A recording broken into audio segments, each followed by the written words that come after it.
Live from the world's capital markets, here are the latest financial headlines brought to you by News Factory. Hello and welcome to Wednesday's financial news. Stay with us for more market headlines. The dollar-yen price remained largely unchanged in the last session. According to the stochastic RSI, we are in an overbought market. The Bitcoin-dollar pair plummeted 1.6% in the last session. The stochastic indicator is giving a positive signal, going against our overall technical analysis.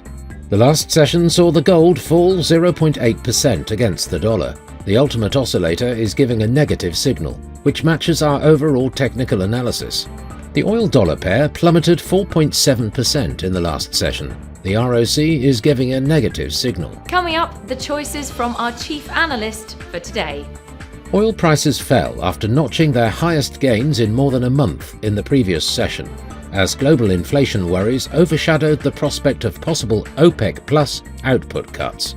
The euro climbed past parity against a softening dollar thanks to lower energy prices and the possibility of a supersized European Central Bank rate hike.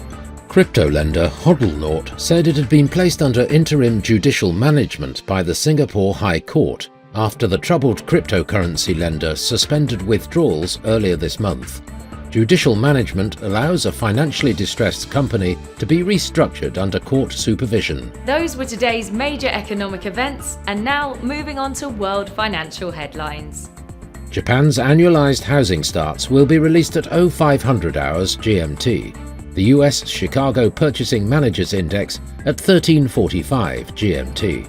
Germany's unemployment change at 0755 GMT. The US ADP employment change will be released at 12:15 GMT. Germany's unemployment rate at 0755 GMT.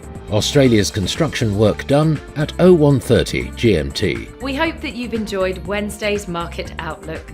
On behalf of all of us here, we wish you a productive trading day.